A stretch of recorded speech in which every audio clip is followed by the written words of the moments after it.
En estas primeras diapositivas vamos a ver la importancia que tienen los microorganismos en nuestra vida, así como algunos términos generales que vamos a ir viendo a lo largo del curso. Se estima que la Tierra tiene 4,6 billones de años. Durante los primeros 2 billones de años, la atmósfera era anóxica, es decir, no tenía oxígeno, sino que solo nitrógeno, dióxido de carbono y algunos otros gases estaban presentes. Por lo tanto, solo microorganismos con metabolismo anaerobio, es decir, microorganismos que no utilizan oxígeno, podrían sobrevivir en estas condiciones. Durante el primer billón de años de la Tierra, fue ocurriendo la evolución de microorganismos fotótrofos, que son aquellos cuya fuente de energía es la luz. Los primeros fotótrofos fueron anoxigénicos, es decir, no producen oxígeno en su metabolismo. Ejemplo de esto son las bacterias púrpuras del azufre o bacterias verdes del azufre que estudiaremos a lo largo del curso. Las cianobacterias, fotótrofos oxigénicos, es decir, que producen oxígeno en su proceso metabólico, evolucionaron muchos años más tarde y con ellas comenzó lentamente el proceso de oxigenación de la Tierra. Luego de la oxigenación de la atmósfera de la Tierra, formas de vida multicelulares evolucionaron, terminando en plantas y animales que conocemos hoy. Estas plantas y animales existieron solamente durante medio billón de años. Mirando la línea del tiempo de la Tierra, podemos decir que ha sido habitada exclusivamente por microorganismos durante el 80% de su vida. Luego del proceso de evolución, se distinguen 3 grandes linajes: bacteria, arquea y eucaria, los cuales se denominan dominios. Todos los organismos formados por células pertenecen a uno de estos dominios y comparten ciertas características y genes. Aproximadamente 60 genes están universalmente presentes en células de todos los dominios. El estudio de estos genes revela que los 3 dominios descienden de un ancestro común, denominado LUCA por su sigla del inglés Last Universal Common Ancestor. A pesar de que microorganismos patógenos y enfermedades infecciosas son una gran amenaza para la humanidad, la mayoría de los microorganismos no son peligrosos para el ser humano. De hecho, la mayoría son beneficiosos y en muchos casos esenciales. Ahora vamos a ver algunos ejemplos. Como primer ejemplo, tenemos a las leguminosas, que son una familia de plantas muy diversas. Estas plantas viven en asociación con un tipo de bacterias que forman estructuras llamadas nódulos a nivel de las raíces. En estos nódulos, estas bacterias convierten el nitrógeno atmosférico en amonio a través de un proceso llamado fijación de nitrógeno que veremos a lo largo del curso. El amonio es utilizado como fuente de nitrógeno para el crecimiento de las plantas. En este caso, las bacterias generan el fertilizante que las plantas necesitan. Otro ejemplo de gran importancia son los microorganismos que habitan en el rumen de los animales rumiantes. El rumen es un ecosistema en el cual la comunidad microbiana presente es capaz de digerir y fermentar celulosa, el componente principal de la pared celular de las plantas. Sin estos microorganismos, los rumiantes no podrían vivir de compuestos ricos en celulosa como el pasto. Con respecto a los alimentos, si bien algunos microorganismos pueden ocasionar infecciones o intoxicaciones alimentarias, así como arruinar el alimento, muchos otros microorganismos se han utilizado para preservar y alargar la vida útil de los mismos. Este es el caso del yogur y del queso, donde ocurre una fermentación de la leche, bajando el pH y aumentando su vida útil. Por otro lado, el vino y la cerveza se producen debido a la fermentación alcohólica producida por levaduras. Todos estos procesos se estudiarán en profundidad durante el curso. Por último, otro ejemplo puede ser la producción de biocombustibles, como por ejemplo el bioetanol, la cual también es mediada por microorganismos. En el curso comenzaremos estudiando las características estructurales del dominio bacteria, arquea y de los microorganismos que forman parte del dominio eucaria, los hongos. Luego veremos qué precisan para crecer y cómo se puede describir su crecimiento. Posteriormente, estudiaremos la diversidad de procesos metabólicos que pueden llevar a cabo los microorganismos. Y por último, en la primera parte del curso, estudiaremos la taxonomía y los métodos que se utilizan para la identificación. En la segunda parte del curso, estudiaremos los mecanismos de transferencia genética conocidos en bacterias y cómo pueden utilizarse con fines biotecnológicos. Y por último, veremos qué métodos se utilizan para el control del crecimiento microbiano. Comenzaremos entonces con el tema de las próximas 2 clases, citología y morfología de bacteria y arquea. A modo de guía, el temario que vamos a ver es el siguiente: generalidades de los microorganismos, estructura de membrana y pared celular de bacteria y arquea, y otras estructuras como son endoespora, cápsulas, flagelos e inclusiones. La bibliografía recomendada es la que se muestra en la diapositiva. La primera pregunta que nos planteamos es: ¿qué son los microorganismos? Los microorganismos son organismos que no pueden verse a simple vista. Su tamaño se expresa en micrómetros, lo que es 10 a la menos 6 metros, o más gráficamente, 1 milímetro dividido en 1000 partes. Incluyen bacterias, hongos, algas, virus y protozoarios. Debido a su tamaño, y que para comprobar su existencia hubo que verlos, se desarrolló la microscopía. La primera imagen microscópica de un microorganismo, en particular de un hongo, fue realizada por el matemático inglés Robert Hooke en el año 1665, mientras que la primera persona en ver bacterias al microscopio fue Anthony van Leeuwenhoek. Esto fue en 1676 con el uso de un microscopio óptico que podía aumentar 266 veces la imagen. La imagen descrita por Hooke, así como un dibujo de su microscopio, se pueden observar en la diapositiva. La microscopía ha avanzado mucho desde la época de Hooke y van Leeuwenhoek. Hoy hay muchos microscopios ópticos disponibles, de campo claro, de contraste de fases, de fluorescencia. Además, hoy existe la microscopía tridimensional y la microscopía electrónica. Vamos a comenzar hablando del microscopio óptico. En un microscopio óptico, la muestra es iluminada con luz visible.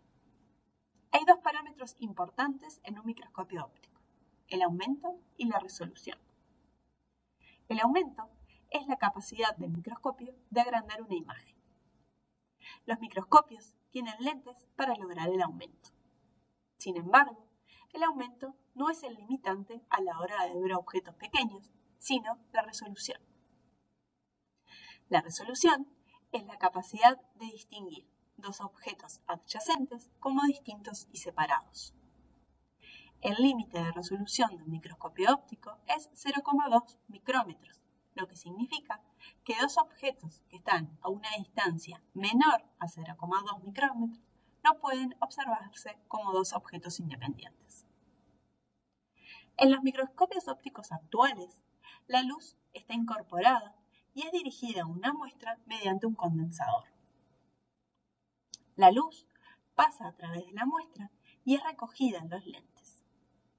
Los microscopios tienen 2 tipos de lentes: el objetivo y el ocular, que funcionan juntos para aumentar la imagen. Los microscopios utilizados en microbiología tienen oculares que aumentan entre 10 y 30 veces y un objetivo que aumenta entre 10 y 100 veces. El aumento total de un microscopio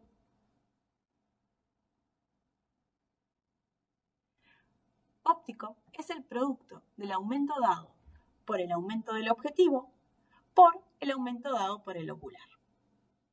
Un aumento de 1000 es necesario para poder observar objetos de 0,2 micrómetros de diámetro. El límite de resolución de un microscopio óptico depende de la longitud de onda de luz utilizada y la capacidad del objetivo de recoger la luz, lo que se conoce como apertura numérica.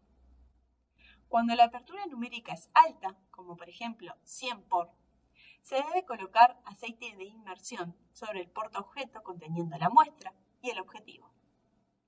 Este aceite aumenta la capacidad de recoger luz de un lente, es decir, que aumenta la cantidad de luz que es captada y vista a través del lente. En microscopios ópticos, los objetos se visualizan debido a diferencia de contraste que existe entre ellos y el medio que los rodea.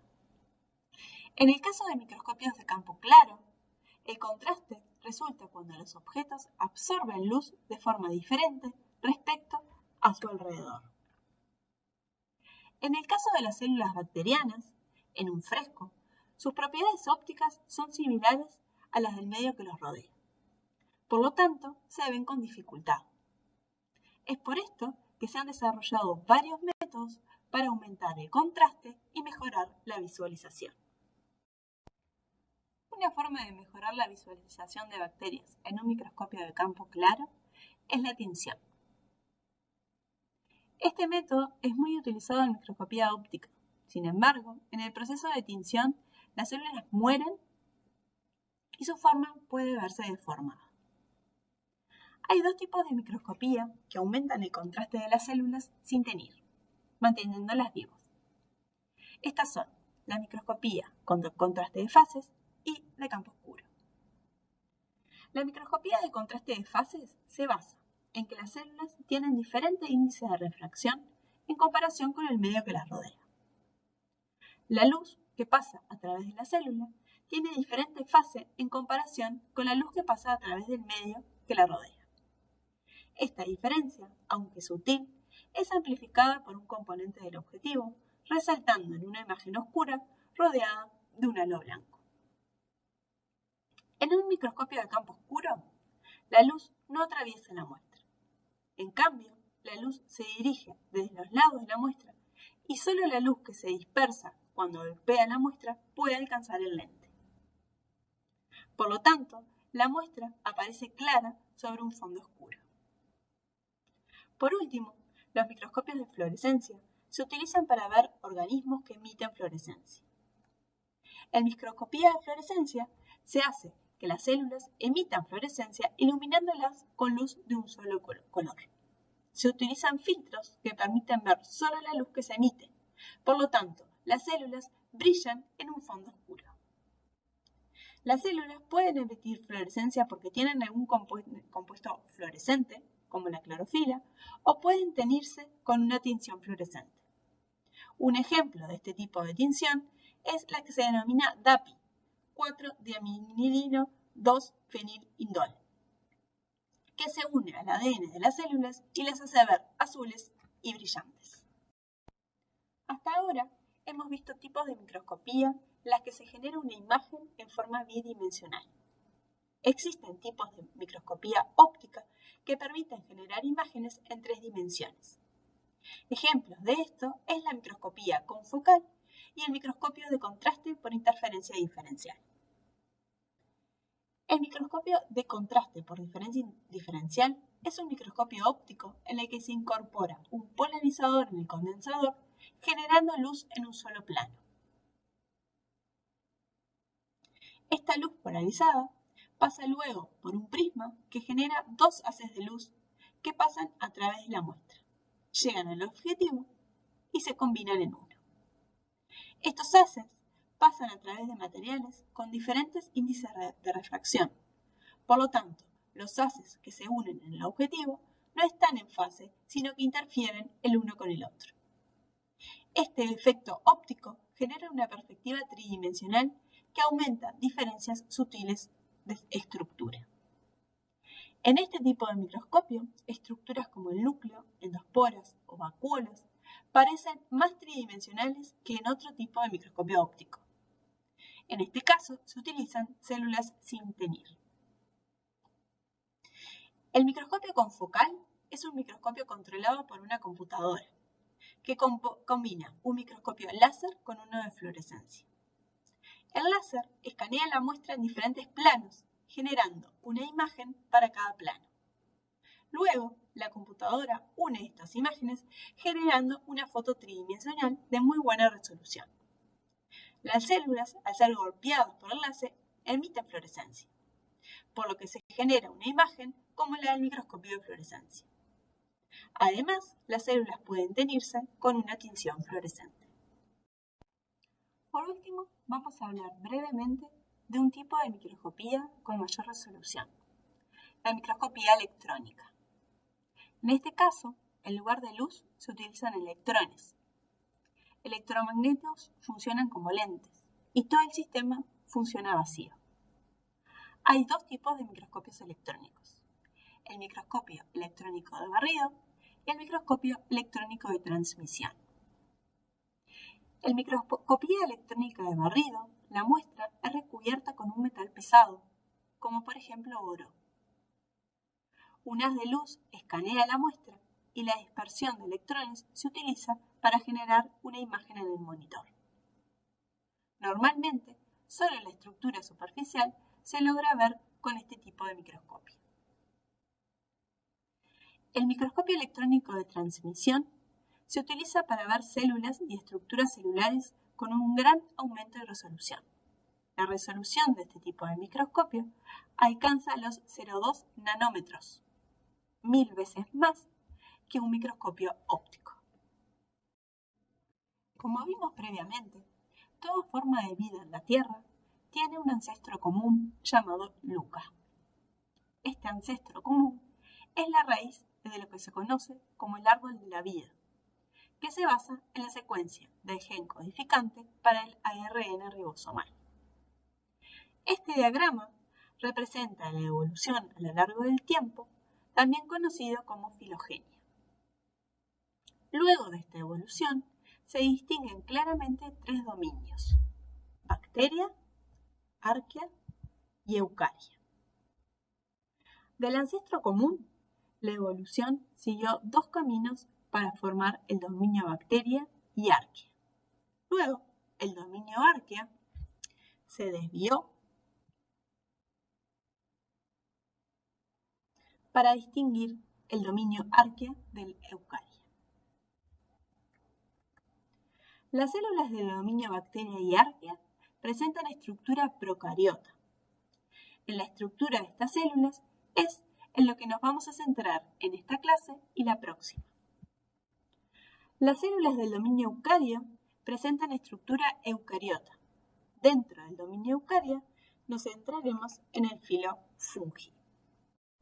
A modo de repaso, algunas grandes diferencias entre una célula procariota y eucariota se muestran en la diapositiva. Las células procariotas no tienen núcleo, presentan pared y el tamaño es normalmente de entre 1 y 5 micrómetros.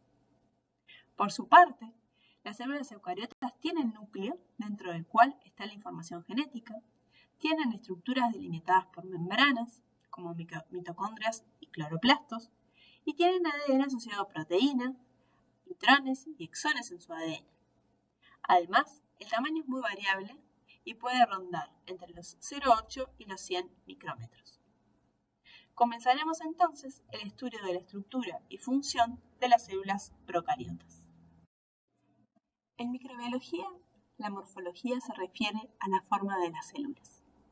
Varias morfologías se encuentran dentro de los dominios bacteria y arquea. Las morfologías más comunes se muestran en la diapositiva. Células esféricas u ovoides se denominan cocos. Células cilíndricas se llaman bastones. Y algunas células presentan curvas o espirales y a este tipo de morfología se les llama espirilo. Estas morfologías son las más representativas, pero no son las únicas. Hay bacterias cuadradas, con forma de estrellas. Hay otro tipo de bacterias que son reconocidas por su forma atípica, como son las espiroquetas o las bacterias filamentosas. Todas estas, si bien existen, son menos comunes. Si bien la morfología es una característica fácilmente determinable, da poca información sobre las características de las células. Por ejemplo, bajo el microscopio, bastones del dominio arquea son indistinguibles de bastones del dominio bacteria. Sin embargo, la morfología es una característica que siempre se observa cuando se está describiendo una bacteria o un arquea. Las células de algunas bacterias y arqueas permanecen juntas en grupos luego de la división celular, con arreglos determinados. Por ejemplo, Streptococcus forma cadenas de cocos o Staphylococcus forma agrupaciones tipo racimos. Los bastones también pueden agruparse formando cadenas. Estas agrupaciones son típicas de determinados tipos de bacterias. La mayoría de los bastones tienen un ancho de entre 0,5 y 4 micrómetros y unos 15 micrómetros de largo, y debe utilizarse un microscopio óptico para poder visualizarlos. Sin embargo, hay algunas excepciones de bacterias del tamaño cercano a los 600 micrómetros, las cuales pueden verse a simple vista. En esta figura se observa el tamaño relativo de diversos microorganismos. Para una célula, ser pequeño es una ventaja. Células más pequeñas tienen una relación superficie-volumen mayor que células grandes. Tomando como ejemplo un coco, donde su área es 4 por pi por el radio al cuadrado y el volumen es 4/3 por pi por radio al cubo, y realizando el cociente entre superficie y volumen, vemos que la relación entre ellas es 3 sobre el radio. Es decir, que a mayor radio, menor relación superficie-volumen. Esta relación también se cumple para bastones, donde para bastones de un largo determinado, aquellos con mayor radio presentan una menor relación superficie-volumen. La relación superficie-volumen controla tanto la velocidad de crecimiento como la evolución. ¿Cuán rápido puede crecer una célula? Depende en parte de la velocidad con la que una célula puede intercambiar nutrientes y eliminar desechos. Cuando existe una relación superficie-volumen mayor, en caso de una célula pequeña, más rápido puede realizar ese intercambio por unidad de volumen, comparado con células más grandes. Por lo tanto, células pequeñas tienden a crecer más rápido. Por otro lado, cada vez que la célula se divide, su cromosoma se replica. En cada proceso de replicación puede haber errores, generando mutaciones, y las mutaciones son la base de la evolución. Por lo tanto, debido a que las células procariotas son más pequeñas, crecen más rápido y los procesos de replicación ocurren más seguido. Esto, sumado a que son genéticamente haploides, es decir, que tienen una única copia de cada gen, hace que las células procariotas evolucionen más rápidamente. Se podría decir entonces que cuanto más pequeño un microorganismo, más ventajas tendría. Sin embargo, hay un límite de tamaño mínimo de una célula. Si se calcula el volumen necesario para contener los componentes esenciales de una célula, el diámetro mínimo sería entre 0,15 y 0,2 micrómetros. En la superficie profunda de la Tierra se han descubierto bacterias y arqueas de tamaño muy pequeño, de un diámetro de 0,2 micrómetros. Estas células se han llamado ultramicrobacterias para indicar que son mucho más pequeñas que una bacteria típica. Al estudiar el genoma de estas células, se vio que faltaban algunos genes, cuyos productos o funciones debían ser proporcionados por otros microorganismos o por un huésped. Por lo tanto, la evolución en este tipo de bacterias está relacionada a asociaciones con otro tipo de microorganismos. Comenzaremos estudiando entonces la estructura y función de dos de las estructuras más importantes de una célula procariota, la membrana plasmática y la pared celular. A grandes rasgos, la membrana plasmática regula la entrada y salida de nutrientes y desechos respectivamente, mientras que la pared celular confiere rigidez a las células. En las próximas clases abordaremos otras estructuras que clasificaremos en estructuras de superficie, estructuras dentro del citoplasma y estructuras de resistencia. Comenzaremos por la membrana plasmática de bacterias. Desde el punto de vista estructural, la membrana es una bicapa fosfolipídica con proteínas embebidas en ella. Los fosfolípidos están compuestos de una parte hidrofóbica y una parte hidrofílica. En el caso de las bacterias, la parte hidrofóbica consiste en ácidos grasos y la parte hidrofílica está compuesta de una molécula de glicerol conteniendo fosfato y uno o más de un grupo funcional, como pueden ser azúcares, etanolamina o colina, unidos al fosfato. Ambos componentes se unen a través de un enlace éster. Desde el punto de vista de la organización espacial, la parte hidrofóbica se orienta hacia adentro, enfrentándose hacia otro ácido graso, formando la bicapa, mientras que la parte hidrofílica se orienta hacia el exterior, esta sería la superficie externa de la bicapa, o hacia el citoplasma, la cual sería la parte interna de la bicapa. La membrana citoplasmática tiene un ancho de entre 8 y 10 nanómetros y puede visualizarse mediante un microscopio de transmisión electrónica. La membrana es físicamente débil y en algunos casos, en algunas bacterias, se hace más fuerte debido a la presencia de opanoides, que son moléculas tipo esteroles.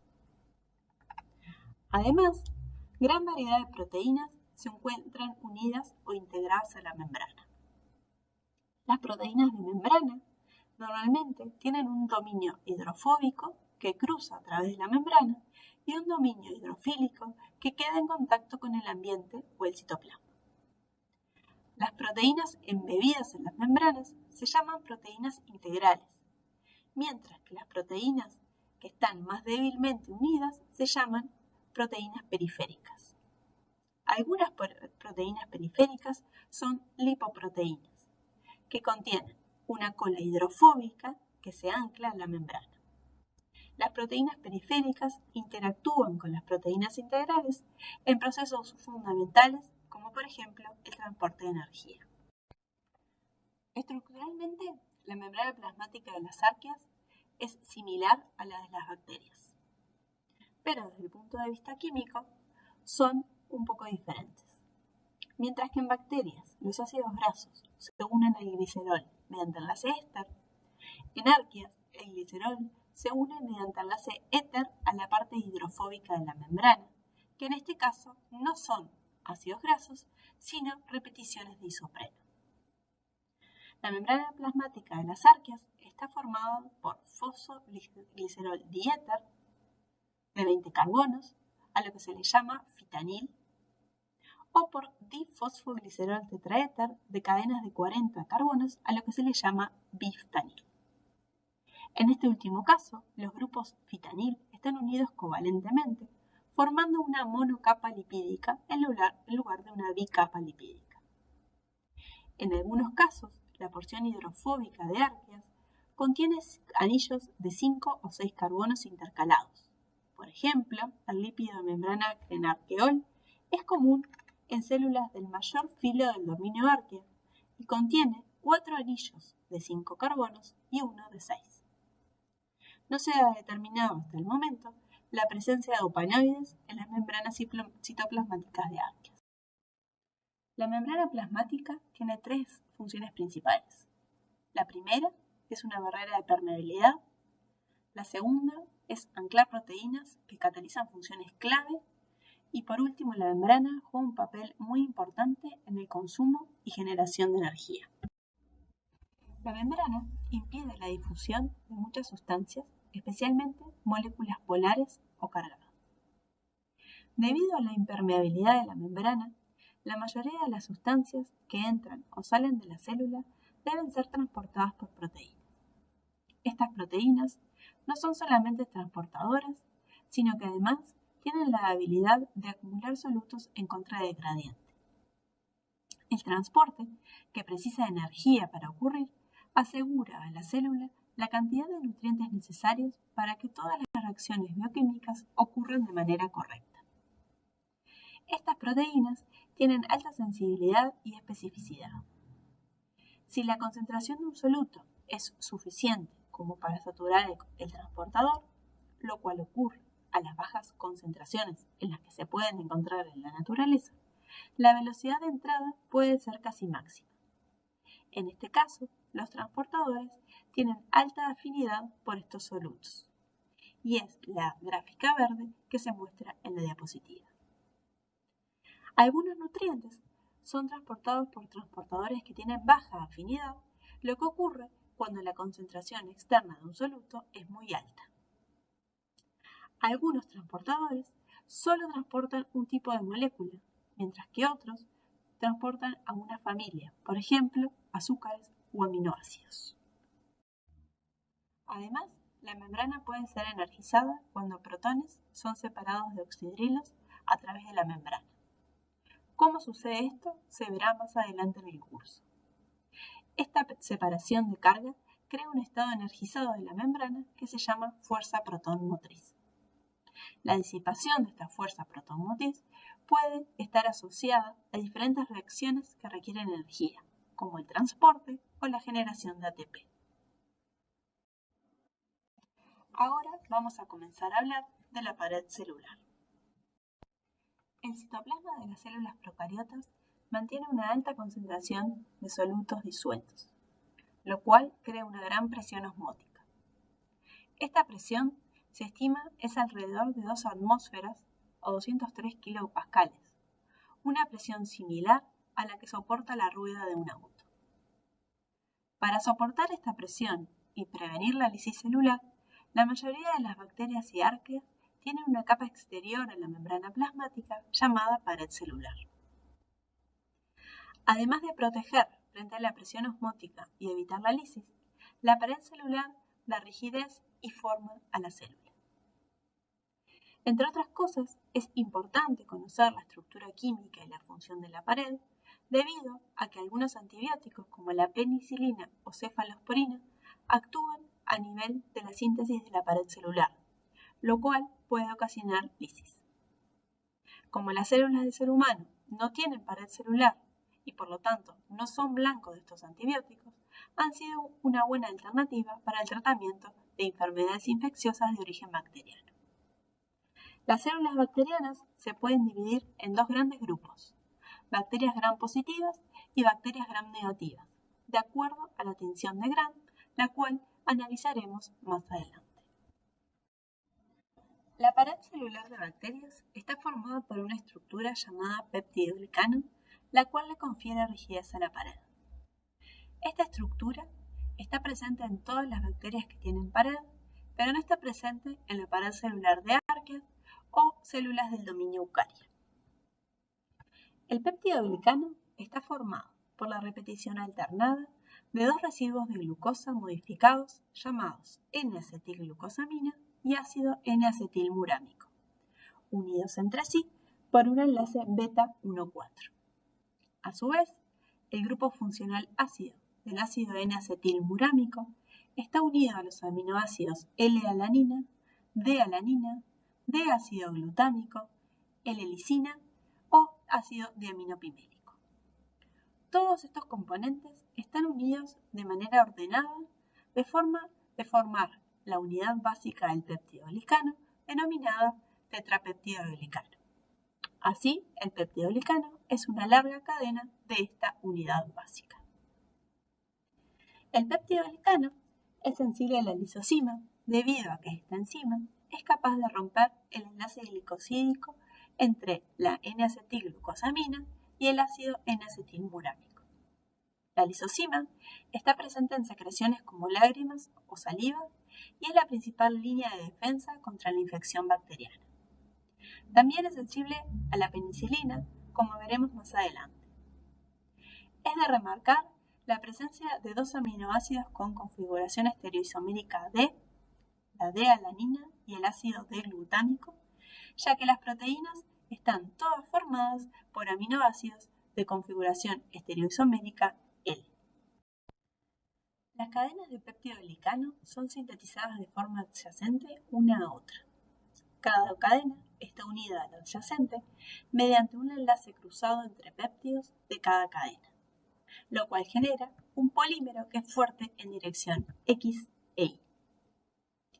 En bacterias gram negativas, el enlace entre péptidos de cadenas adyacentes ocurre entre el grupo amino del ácido diaminoprimérico del glicano de una cadena y el grupo carboxilo de la D-alanina terminal del glicano de la cadena adyacente.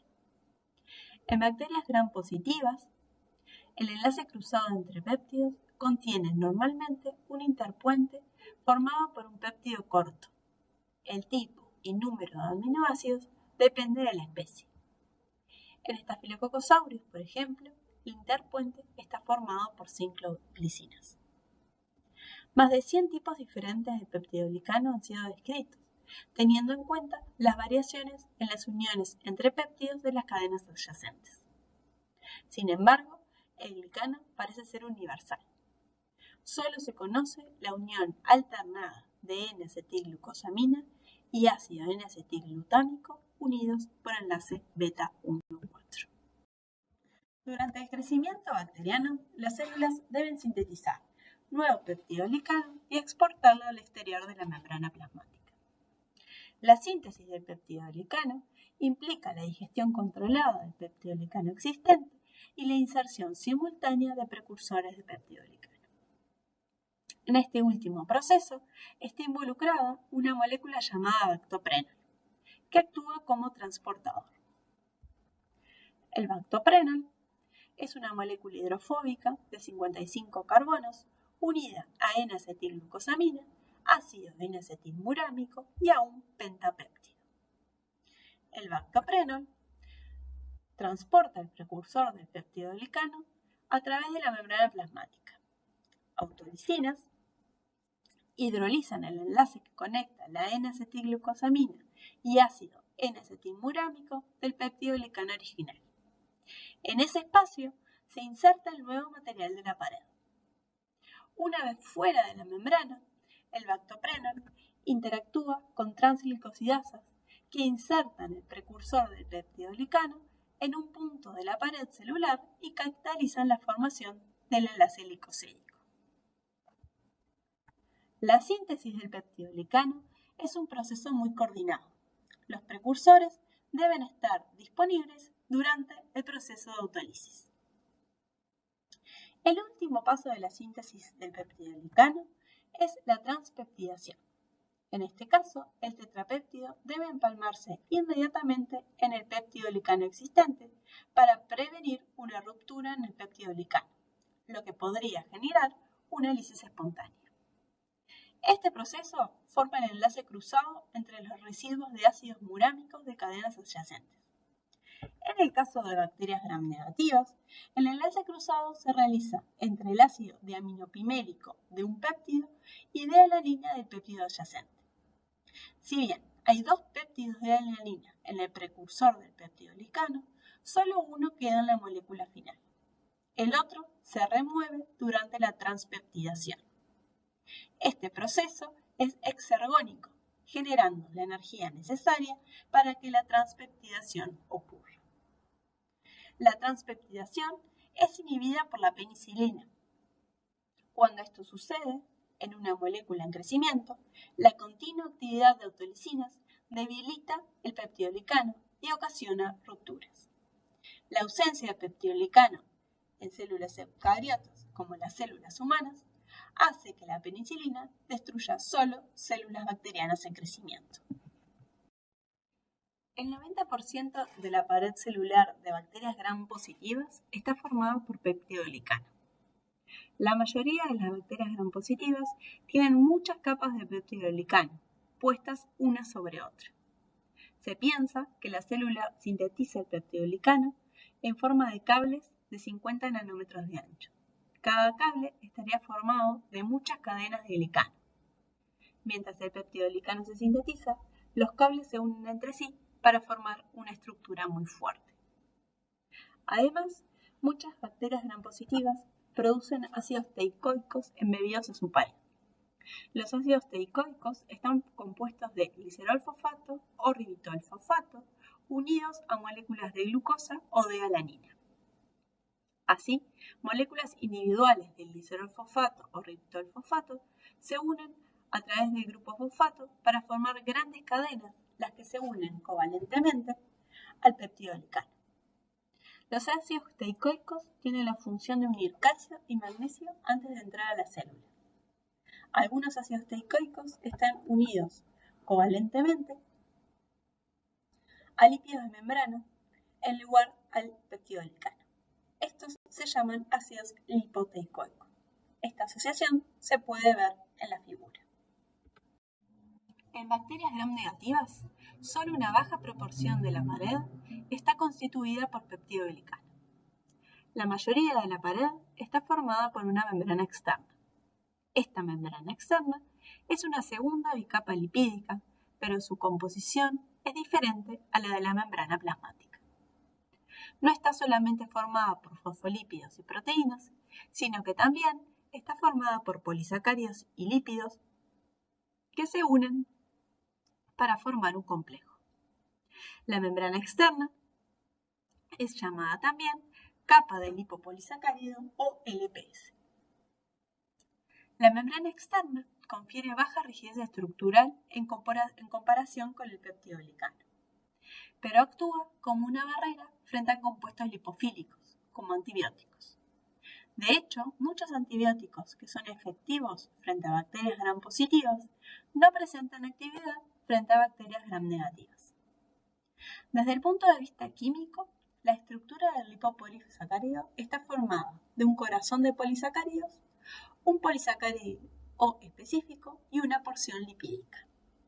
En el caso de Salmonella, donde la capa de lipopolisacárido ha sido muy estudiada, el corazón de polisacáridos está formado por cetodeoxioctanoato, lactosas, glucosa, galactosa y N-acetilglucosamina.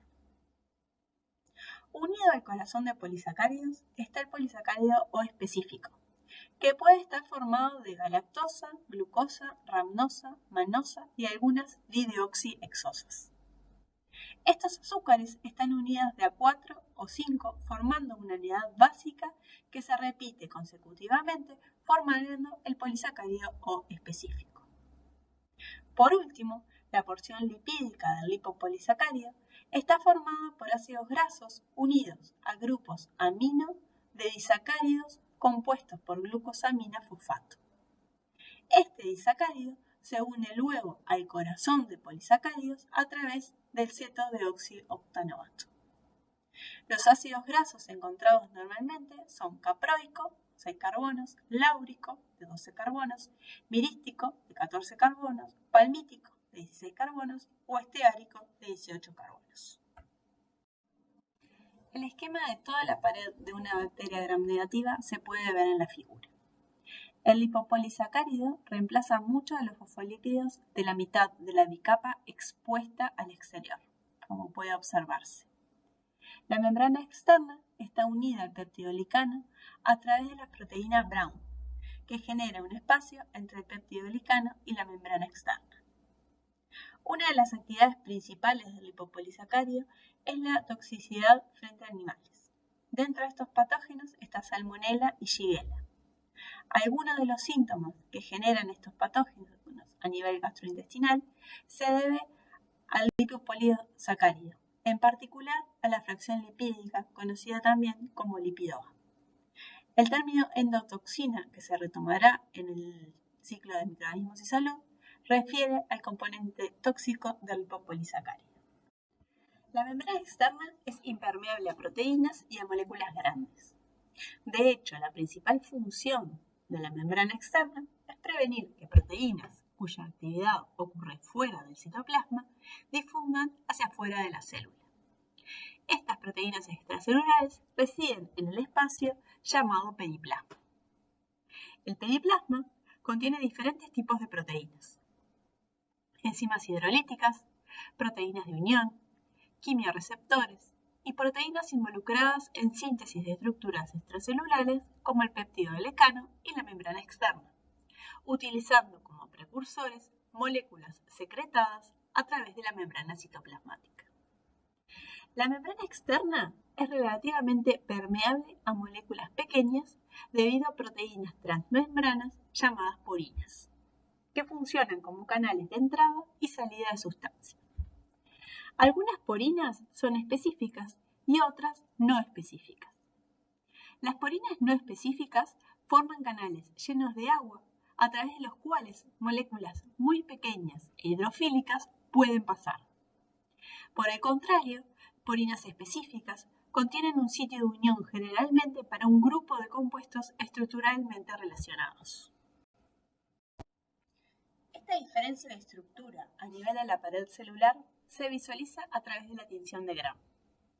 Dependiendo de cómo reacciona una célula a la tinción de Gram, esta puede clasificarse en Gram positivo o Gram negativo.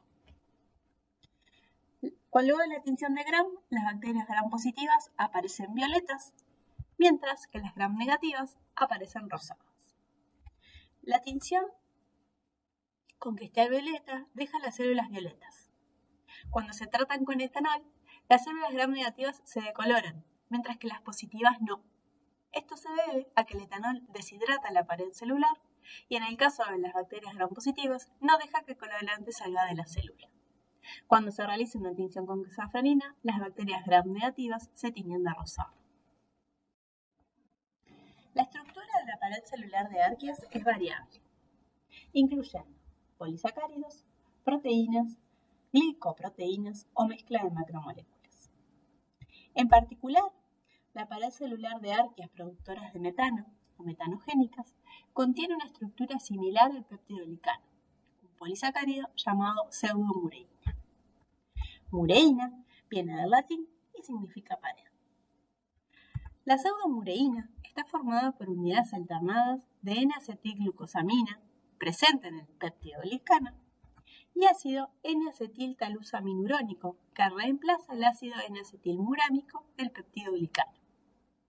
La pseudomureína difiere del peptidoglicano en que los azúcares están unidos mediante un enlace beta-1,3 en lugar de un enlace beta-1,4 y en que los aminoácidos son L-estereoisómeros. Se cree que el peptidoglicano y la pseudomureína son variantes de la pared celular presente en el ancestro común de Bacteria y Arquea. A pesar de ser tan parecidas químicamente, difieren lo suficiente como para que la pseudomureína sea inmune a la lisozima y a la penicilina. Algunas arqueas carecen de pseudomureína y en su lugar contienen otros polisacáridos. Por ejemplo, las especies de metanosarcinas tienen una pared fina formada por polímeros de glucosa, ácido glucurónico, ácido galactosamino-urónico y acetato. Las arqueas halófilas como Halococcus, que son relacionadas a metanosarcina y tienen pared similar, contienen gran cantidad de sulfato. La carga negativa del sulfato se une al sodio. Otro tipo de pared celular de arqueas, la cual es muy común, es la capa S, que consiste en moléculas de proteína o glicoproteínas unidas formando estructuras con simetría hexagonal, tetragonal, dependiendo del número y estructura de subunidades de la que está compuesta. Existen algunas excepciones. Algunos procariotas no tienen pared. En el caso de bacteria, encontramos los micoplasma y en el caso de arquea, encontramos los termoplasmas. En ambos casos, las membranas plasmáticas son inusuales. Por ejemplo, en el caso de micoplasma, la membrana plasmática contiene esteroles y en el caso del termoplasma, las membranas plasmáticas contienen lipoglicanos. En ambos casos, estos componentes de la membrana plasmática confieren rigidez a la membrana. A modo de resumen y para ir finalizando, en esta clase vimos la estructura y función de la membrana plasmática y de la pared celular de bacteria y de arquea. En la siguiente clase nos centraremos en otro tipo de estructuras que clasificaremos en estructuras de superficie, estructuras dentro del citoplasma y estructuras de resistencia.